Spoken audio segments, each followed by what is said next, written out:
Okay, guys. What I did was I just went ahead and just welded these gussets in. I mean, the gap in here is 2 inches, and I went from front wall to back wall 2 inches. So I cut this little gusset. It's really not a gusset. It's just a kind of a bracket to hold the front wall and the back wall together better.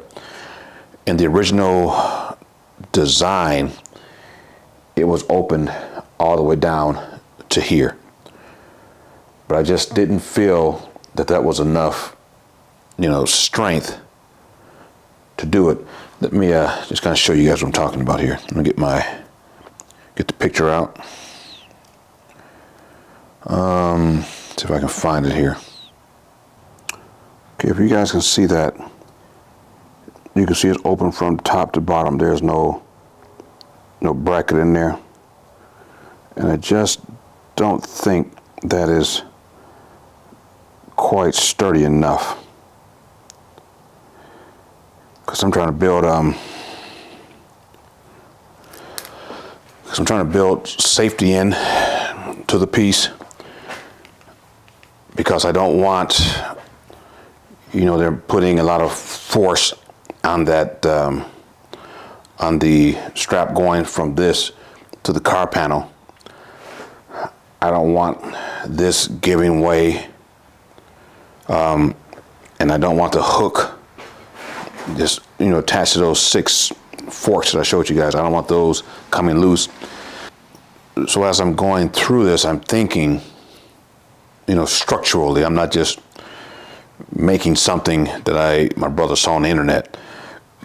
I mean, what the guy did and how he built his, that could be the actual product that he's using, or that could be one that he just made just to show, the guys on the internet how to build these things. I'm not sure if that's his final product, but just me, just being the guy that I am, I'm just building in just extra, strength features. So I know I said I was going to, a little while ago, I was going to, let you guys see me put these in, but I just went ahead and just tacked them in, and then I ran into a slight problem where, okay, this square tube is 2 inch, and this opening is right around 2 inches. So I was getting, it was sliding against the front and back when I was moving up and down, which is fine. That's what I wanted. I want it to be a tight fit. I didn't want it to be loose. So when I put my 2 inch piece in down here, and I didn't MIG weld, I TIG welded that in there, it sucked in. So when I went to pull this bar down, it would get right about here and it would stop. And I had to force it down, and then I had to get a rubber mallet and tap it down to see if this would expand. It didn't expand, so I had to tap it back up with a rubber mallet to get it out of this section here. So what I ended up doing was taking the cutoff wheel and going right down the seam in here on both sides, opening it back up. I slid this over and put a little wedge in there with it to open this up a little bit more. And then I went ahead and just tacked it back in. And then I was able to remove the wedge and move this back up. And then I just went ahead and just finished TIG welding it up on both sides. And I took my grinder and knocked the welds down and let it cool. And then I let this slide down. I'll show you.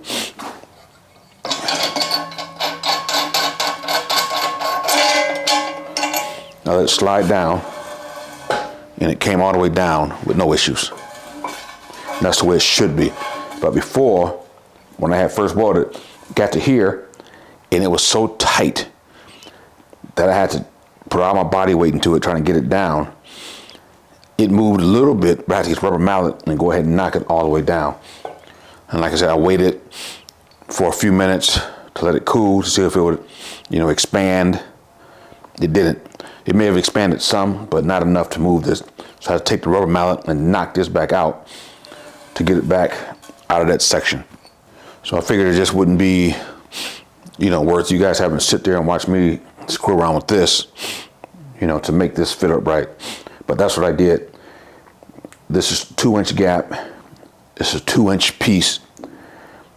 And originally I just went right to the edges of this little bracket, if you will.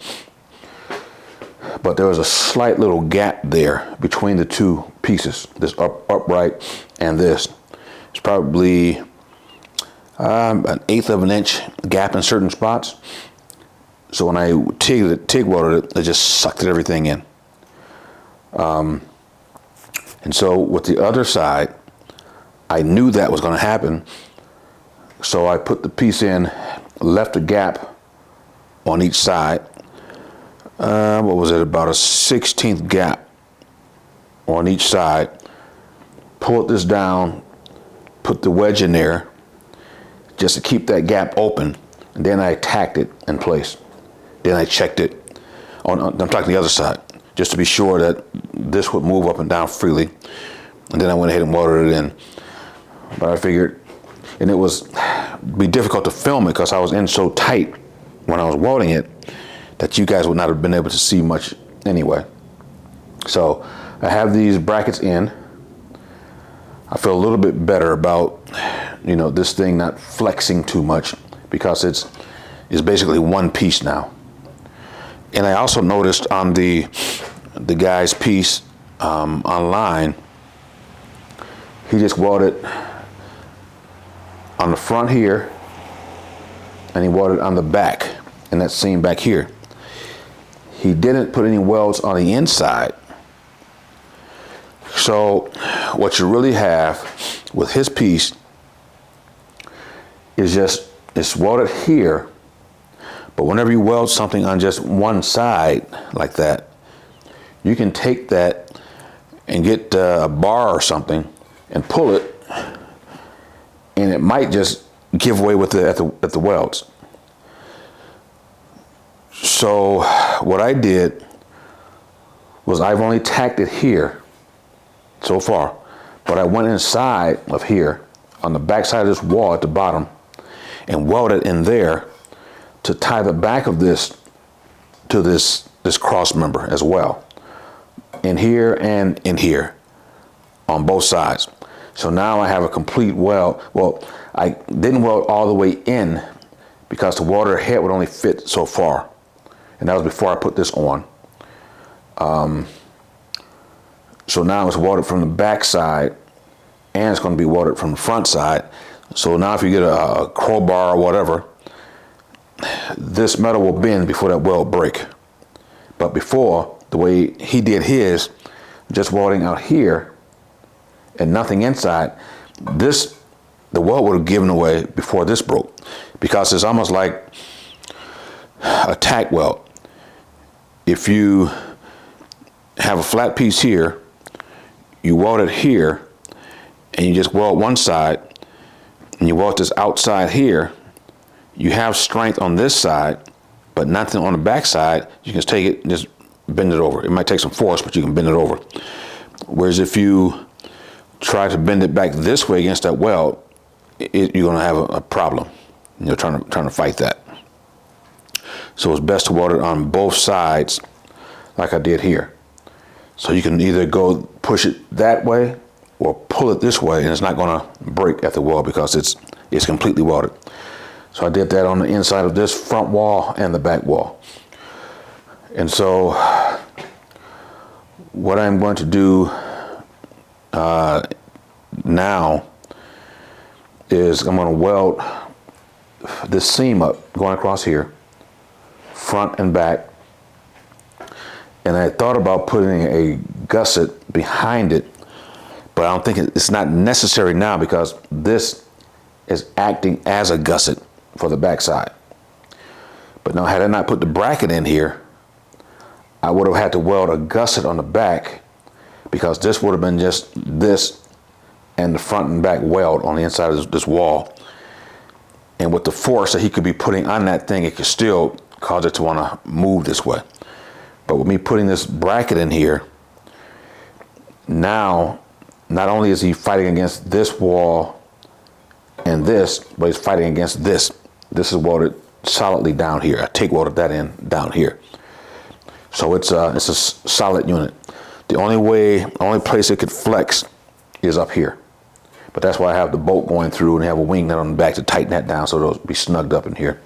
So what I'm gonna do now is just move you guys in a little bit closer, just so you can just kind of get a view on how I'm gonna do this. But I think I will start out here because I don't want to start welding here and just happen to pull a little bit. It probably won't, most likely it won't, but if it pulls, it's going to pull this way. So I think I'm going to start back here, and if it pulls that way a little bit, I'm fine with that because the force is going to be coming from that way. So what I'm going to do is I'm going to get you guys in a little bit closer so you can see what I'm going to do. I'm just going to be just running my hot tacks. I call them tack welds because I'm actually welding, but I'm not running complete bead because this metal I could burn through on this cross member because it's I think it's either an 1/8 or 3/16 thick, one or the other. All right, guys, let me go ahead and move you in so you can see what I'm doing. Okay, guys, so I'm going to be just welding in this seam here. And I'm going to have to just kind of dim the lights a little bit so you guys, can see without blinding you. And I'm going to spray the edge of this table with some anti-spatter, so I'm not getting, spatter on everything here. I think I might slide this down just a little bit.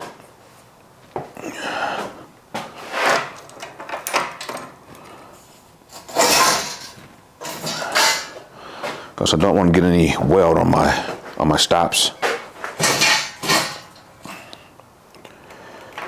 So I'll do that. Then I'll just spray this down a little bit with some anti-spatter. And this stuff dries after a while, so you can, or you can just take a rag and just kind of wipe it down a little bit. It's not a big deal. All right. Get my gloves on. And I should have a helmet on, but you guys know me. But like I always say, you guys wear your helmet. Even though I don't wear mine often, except when I'm actually TIGging or running a complete bead, but I'm just tacking. So I close my eyes. Each tack, I just close my eyes. All right, guys, I'm gonna go ahead and dim bring the light down on the camera just a little bit. All right, here we go.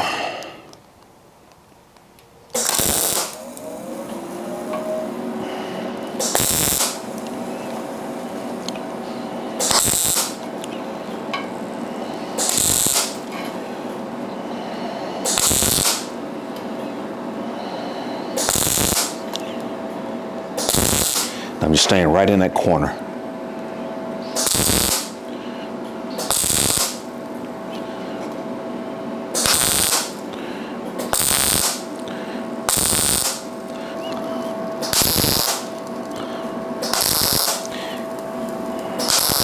Like I said, I'm just going right in the crack, right in the groove.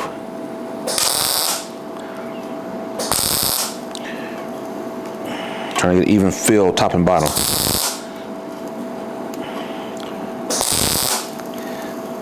And holding the trigger for about 1 second should do it for you. 1,000, 1,000, 1,000, 1,000, 1,000, 1,000, 1,000.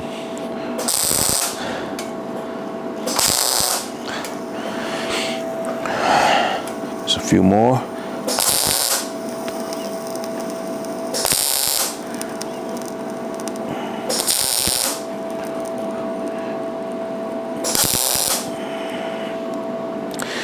And the anti-spatter is just keeping the spatter little balls from sticking to this metal.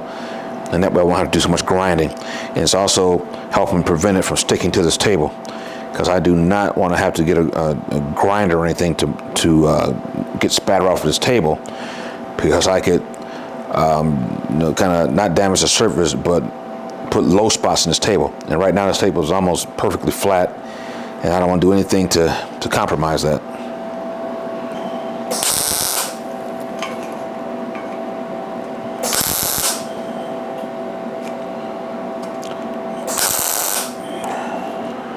All right.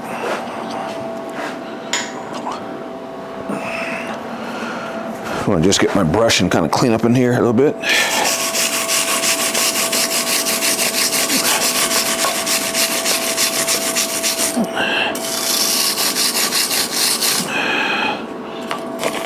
Got one little spatter BB right here. Let me see if I can knock that off with a screwdriver. Just one little piece right there.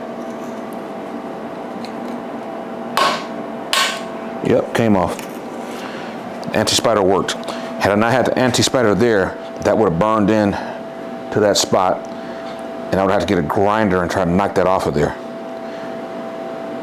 So, but with anti-spatter, it didn't burn in completely, because it doused it before it got a chance to really burn in.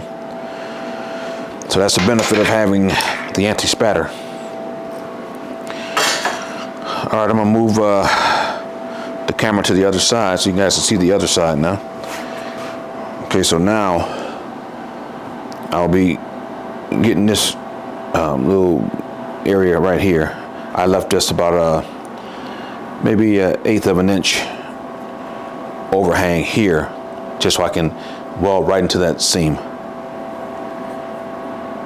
So I'm going to spray some anti-spatter on this side, just to get that going.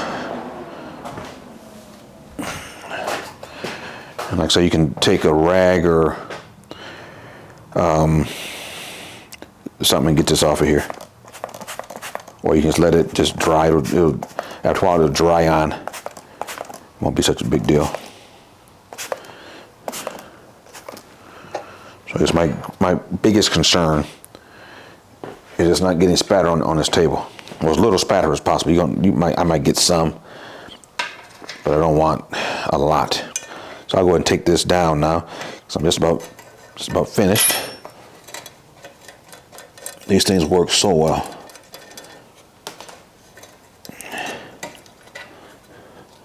So I'm going to move this out the way so I won't get a bunch of spatter on it. I said it's done an excellent job. Just keeping things square. I mean, this thing is really, really, really square. There's no play anywhere. You can't rock it anywhere. It's just flat. Everything's flat. If I didn't have this fixture table, there's no way this thing would be flat and level. The piece I'm talking about, it would be rocking somewhere, but it's completely flat. So guys, like I've said before, if you can come up with a way to get a fixture table, if you're going to be doing this, that'll be the best way to go, because there's really nothing like it when you're doing this kind of stuff. I mean, whether you're making, car parts, headers, whatever you're doing, these tables are just, you can't beat them. I'm gonna go ahead and dim the camera just a little bit so it won't be so bright on you guys. All right, here we go.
Clean it up just a little bit.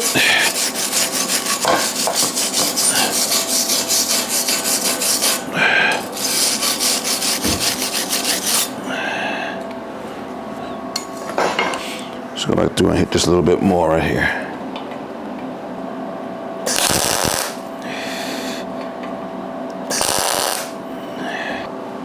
All right, that should do it.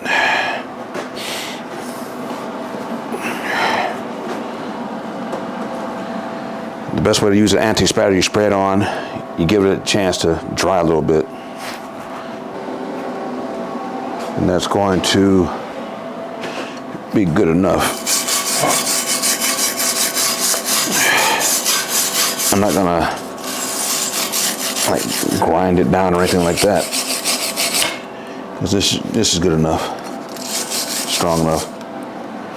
I'm going more for strength. I'm going for, you know, nice looking weld or whatever, but also I need to, as I said before, I need to have the strength. All right, guys, so the next thing that's in line is going to the other end and looking at the expanded metal. Okay, guys, so the next thing in line is looking at the expanded metal, because this is where this piece, well, if it's not under the vehicle's tire, you can put the jack on here, you know, a small jack, just to lift it up to get the pressure, so you can use the, you know, the thing to pull the dent out. So it'll be resting on, your jack will just be resting on this portion. So what I'll do is I have to go through and just put some welds. Got to weld this to the inside of this leg, as it's called, just to, you know, secure it there. I've gone through and did some tacks because it's trying to get it, you know, set up to where it's supposed to be. It took a little time to do it, so I just kind of tacked it in a few spots here and along in this area. And each of these locations will have to be tacked. You can't miss any, or you could take a chance on just kind of flexing. So I want everything just solid. So what I'll be doing is just taking the MIG welder and just going through and just tacking in some of the spots. All right, let me get my gloves on. All right, so I'll be, and all I'm doing, if you can't see it, I'm just welding each of these pieces of expanded metal to the inner leg. So if you can't see it, you know what I'm doing. So I'll start on this side first, and then I'll jump to the other side.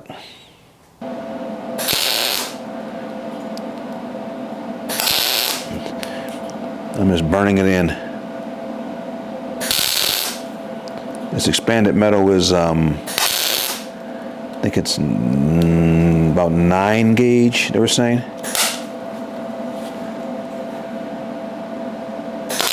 So it's pretty good thickness. It's not really that little thin stuff that you can get. This is pretty solid, expansion metal.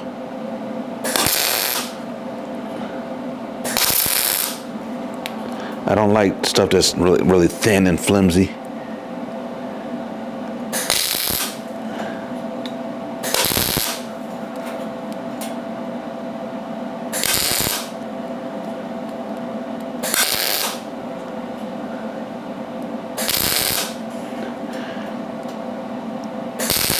Like if you missed it, I'm making this piece for my brother, and he doesn't even know that I'm making it. We talked about it, and I told him I would call him back. That was about a week ago. I would call him back and we can discuss it, but it really is nothing to discuss. There were, like I showed you in the picture, there's 2 to choose from. I just chose the better one to go ahead and make.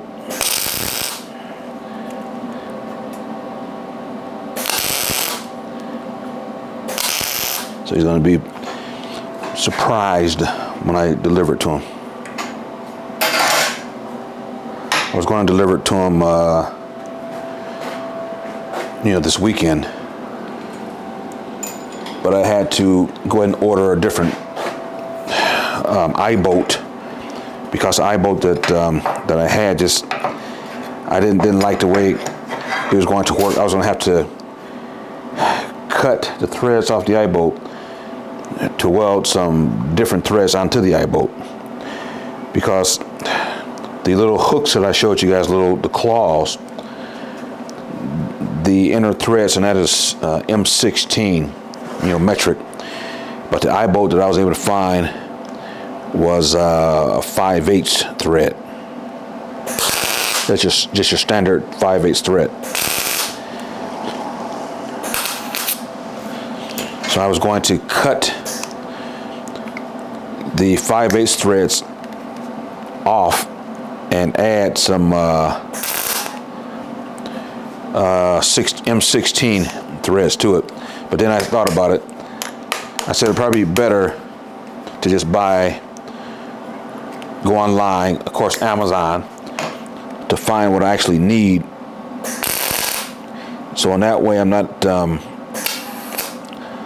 I am not weakening the piece by cutting the threads off and then having to weld another thread on. So I figured that would just kind of weaken the piece, and I'm not trying to make the piece weak. I just want to keep it at the same strength level that it was when I bought the eye bolt. They're called they're eye bolts, but they're lifting eye bolts. Like I think the one that I found was 1,000-pound lift capacity, which is what the crank that I have, the bolt winch, that's 1,000 pounds. So I'm just kind of trying to stay consistent as I do that. Again, just for safety's sake.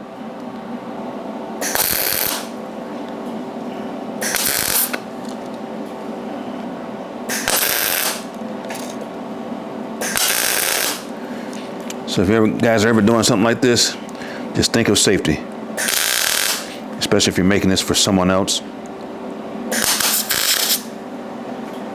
Just think safety first.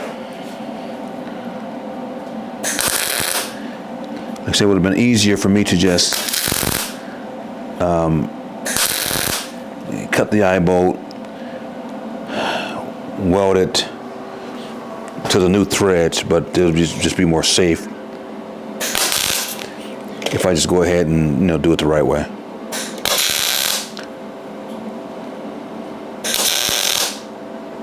All right, one more to go. I'll be done with this side. See if I can get it down just a little bit more.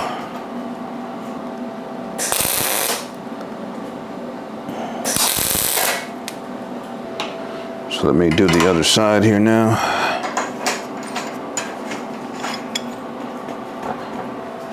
Feels pretty good. Okay, you'll be able to see a little bit better with me doing it on this side now. And I'm just, each of these areas here, I'm just tacking it in.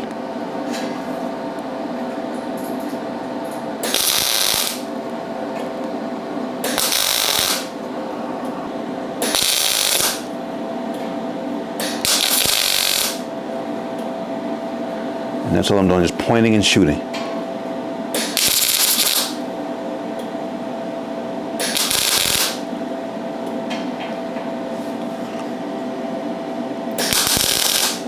No real method to it, you just point. I'm pointing at the tips of these and right into that little corner in there. I'm just pulling the trigger.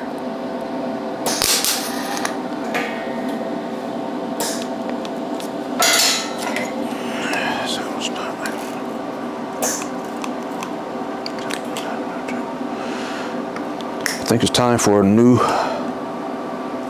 tip on this a new weld tip. That's just sticking. Starting to burn back on me.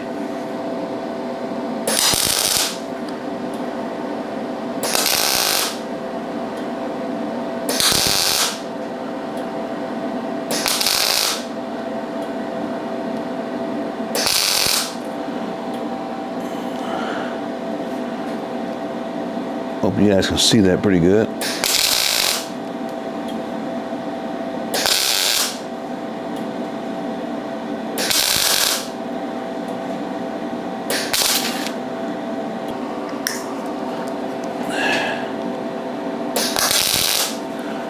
I hate adding new weld tips because I just hate screwing around with it.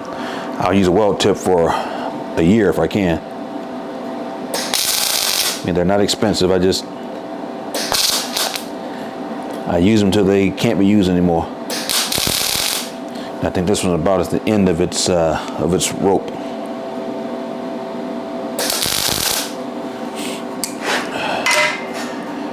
So guys, there's nothing difficult about this. It was just going through, looking at the guy's piece, and he gave, like I said, he gave some instruction on how he did it. But again, like I said, I changed this one up a little bit, just to my liking.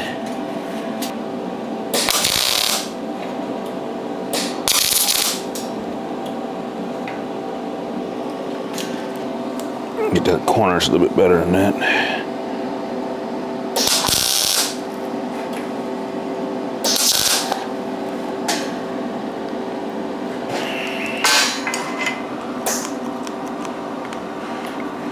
Yep, my tip is saying I'm done.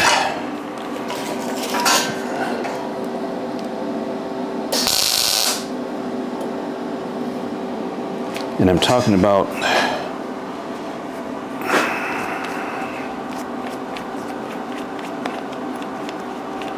when I say weld tip, I'm talking about this guy right here. It just screws out, put another one on, and you keep welding. But like I said, I use mine until they are about to faint or pass out. I just don't stop, I just keep using them. I'm gonna go back through and check and see if I get all the locations. And see if the welds are satisfactory. All right,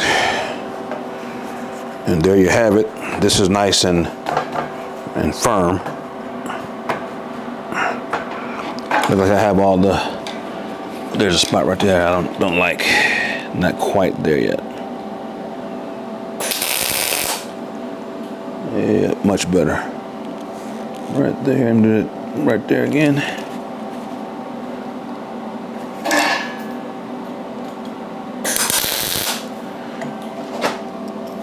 Much better.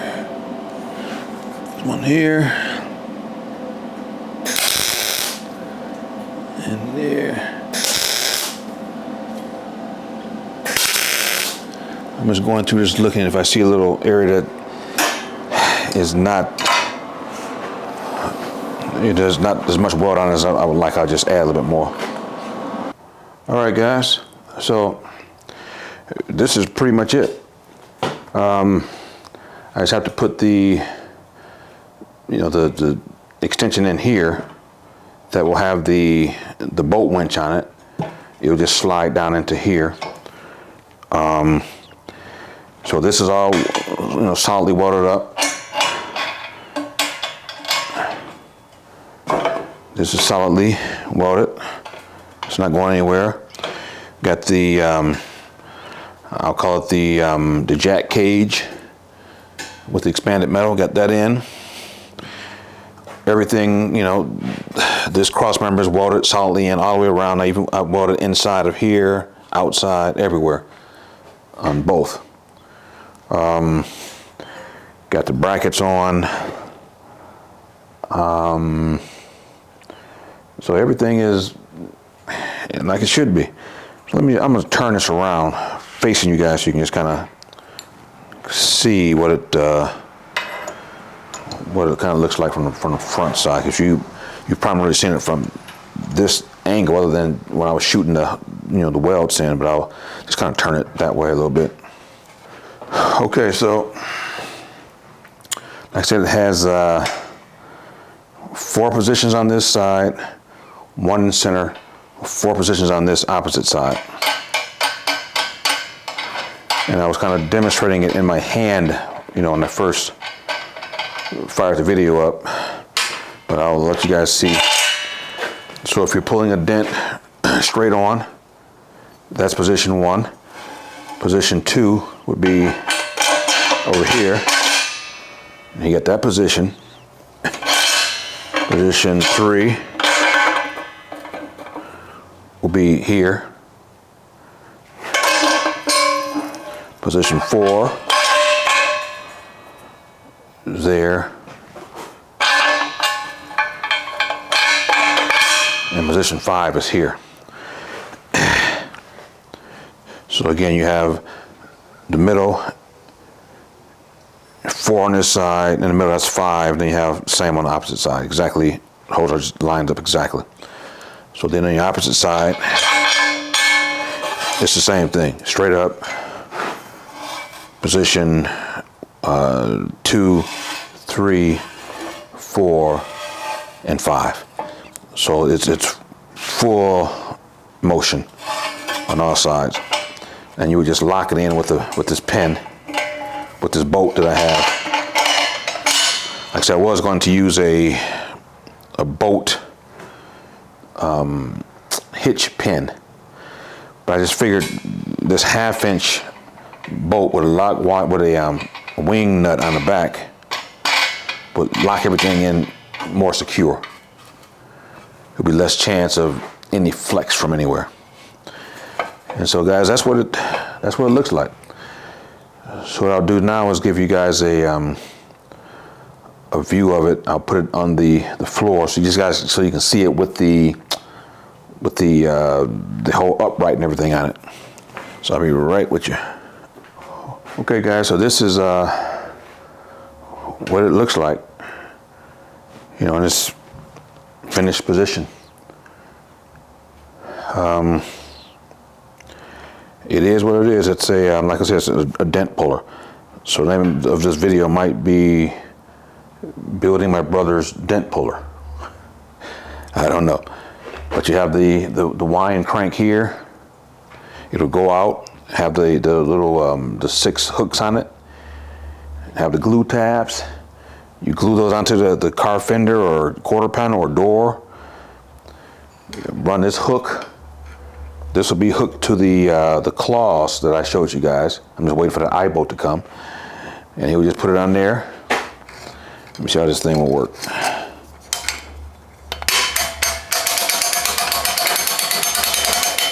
He'll have it hooked to the car, and he'll just start winding it in. If I get this darn thing unlocked. He'll just be winding it in, carefully pulling the dent out. Too much stress on that car panel, he'll pull it beyond where it should go, and it'll be stretched. And then you have another problem. Then you have to use heat in a rag, or a torch in a rag, or a TIG torch to heat the metal in spots, and then take a rag and cool it off and all that kind of stuff. So he don't want to go that far. But this is the thing I built. All right, guys. So that's going to do it for this video. I hope you learned something from it, as I was learning something from it. Because, like I said, this is the first time I've done this. And I'm sure I'll probably be doing it again. The next time it'll be a little bit easier, because I'll know what to expect when it comes to the plates on the bottom. As far as getting those lined up and making them solid, and not welding the bracket in between them and sucking that in too much. I'll keep the gap there. I mean, that was the only, it's not difficult, but that was the only real learning part that I, had to deal with this piece. I mean, I know when you weld metal, especially with TIG water. It's going to either suck in or expand out, one or the other. But I just didn't know it would expand that much. I mean, I had to take a mallet, a big mallet, and knock that swing arm down to the lowest position, and then knock it back up, to the more vertical position. But now it just moves like it should after I, cut it and expanded it. So if I do it again, I'll know exactly what to expect, on the next one. Well, all right, guys, that's going to do it for this one. And I will see you on the next one. I'm not sure what I'll be doing or what I'll be making. But I hope to see you on the next one, and hope to have something that's, worth your watching. All right, guys, that's going to do it. And again, as usual, this is Brian Tubbs, and peace out.